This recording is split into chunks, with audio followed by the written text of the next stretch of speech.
But Steve, as you may have read in some of the, I'm not sure how any of you found out about this or how much detail you have on him, but he is a pretty talented guy. He has been a consultant for the Discovery Channel, Scholastic Incorporated, National Geographic Society, and he spent 8 years on the radio as a science specialist for WNYC New York New York Kids radio show.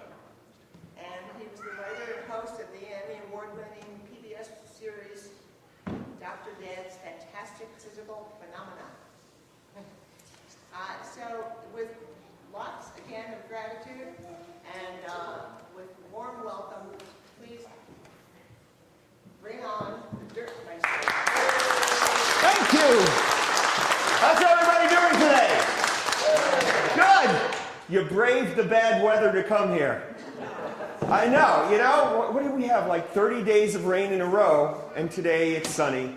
And we could have used a little bit of rain today, but anyhow, not really. It's so gorgeous out, and I'm glad so many people came to partake and have some fun today. Because, well, first of all, let me just see. How many of you are first-time visitors to the West Kortright Center? First time. We've got a few. Good. Excellent. All right. How many of you have never met me before? Even better! How many have been to one of my shows who have met me before sometime? We have a few. Okay. They sit towards the back. There's a reason for this. But I'll explain that in a minute. All right. So, anyhow, you've heard the introduction, but a couple of things you should know before we get started. I'm not your typical science-type guy. First of all, I got to explain the Dirtmeister, because people get nervous when they hear that name. It's like, Dirtmeister! Does he throw dirt? No, I don't. You don't have to worry, the front row people. All right, they're looking nervous over here. All right, and I don't eat dirt. I know a lot of times kids are like, do you eat dirt? No, I don't eat dirt. Do you take a bath? Never. I take showers. It's a lot quicker. Saves more water, too. No, the Dirtmeister comes from the fact that I am a real scientist. I'm something called a geomorphologist, which is a very complicated way of saying I study about, what do you think? Dirt. Dirt! I'm a professional dirtologist. That's what I actually did for many, many years. But these days, as Martha was saying, I've been very lucky because I've been able to hook up with some very, very talented people. I work with folks at National Geographic, which is why they give me the cool hat to wear. And I've written a bunch of books. Actually, I just finished my 50th book, so it's kind of a landmark. Yay! But my favorite thing to do is to come out and play. And when Martha and Beth were talking about putting together some family-oriented programs here at West Kortright, it's like, hey, why don't we do a science show? So, now, again, there are different kinds of science shows, because I'll give you a little background. I grew up in New York City, and when I was a kid, I wasn't a real big fan of science. It was kind of boring, because every time I'd go someplace or do something that was like a science thing, it was always the same. It was boring.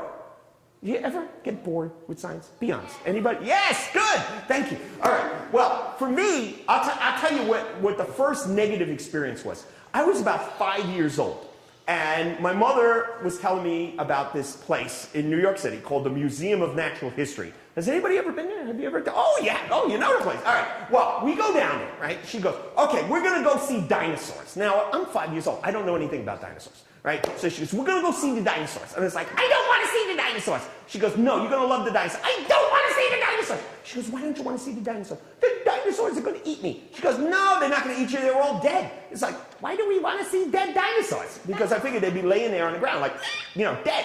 And so she explained about the bones and the fossils and stuff. So I was like, well, okay. So we get in there, right? And we go walking in, and it's a big place. And it was kind of scary, a little kid. We come walking in, it's like, whoa, this is scary. And we get right in the front lobby. Now they got this giant Barosaurus skeleton, right? So we come walking in, and I see, Wah! I'm like, whoa, cool, Barney's cousin. So now, did I wake the baby? I'm sorry. I have a big mouth sometimes. Well, anyhow, I see this thing, and I'm like totally excited, right? So I started running. And, well, what I did was probably not a good idea. I crawled, you know how they have railings around these things, right? So I crawled underneath the railing, and I'm starting to climb on the T-Rex. Everybody in the museum gets upset. They're going running, hey, what are you doing? You can't climb on a dinosaur. It's like, why not? They're dead. And I remember this one guy came over and goes, can't you see the sign that says don't touch? It's like, I'm 5, I can't read. So, I got in so much trouble that day. But, you know, it was kind of disappointing because I didn't want to hurt the dinosaur. I mean, they were dead. How do you hurt a dead thing, right? But anyhow, I just want to touch it, you know? And they wouldn't let me. How many people have been in a thing like that, where you just wanted to know what it was like and they don't let you do it, right? So that kind of bothered me. But the thing that really bothered me were those TV scientists, because they would always do the same thing. And they still do that today. If anybody watches like Mythbusters, anybody watch Mythbusters? Now Mythbusters are really cool. I love them. Adam and Jamie rock. But they still do the same thing. When they start the show, the very first thing they tell you is what? Don't try this at home, right? And that's when you're a kid, you're watching this and say, don't try this at home. You just showed it to me. Of course I'm going to do it. That's like my grandfather. When I was like 8 years old, for whatever reason, my grandfather said to me one day at the dinner table, he goes, whatever you do, son, never put beans in your nose. I would never think of doing that. But when he said don't do it, I tried it. That's not a good thing to do. We had to go to the hospital to get the beans out of my nose. So, don't do that. But anyhow, I did not really appreciate science until much later on, when I was in junior high. I had a teacher. We had junior highs there. I don't know what they call them here. But anyhow, we had this teacher who was kind of different. Well, she was really different. Actually, she was kind of a wacko. Her name was Miss Reason. I still remember her. But she used to dress up in all these weird clothes and stuff, sort of like Miss Frizzle. You know Miss Frizzle? Magic School Bus? How many people watch Magic School Bus? You know about the Frizz, right? Well, she did this before there was a Miss Frizzle, right? So she comes in, and she used to tell us, science is not a spectator sport. If you want to know about science, you have to mess around with stuff. And I'm like, mess around with stuff? I can do that?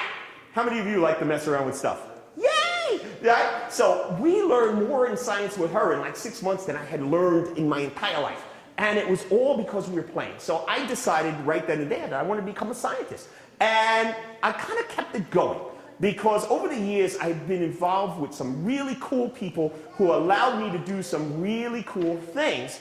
And it was always about messing around with stuff. So when I do a show, like today's show, guess what? We're going to mess around with stuff. I'm going to need some helpers. And all of the things that I do are things you can do at home. Uh-oh, I heard a gasp from parents. Oh! No, not in my house! Well, you have to get parental permission first, all right? But I use high-tech equipment, like soda bottles and coffee cans and kickballs and toilet plungers. You never know. They might come in handy. So let me jump up on the stage and we'll start talking about some science.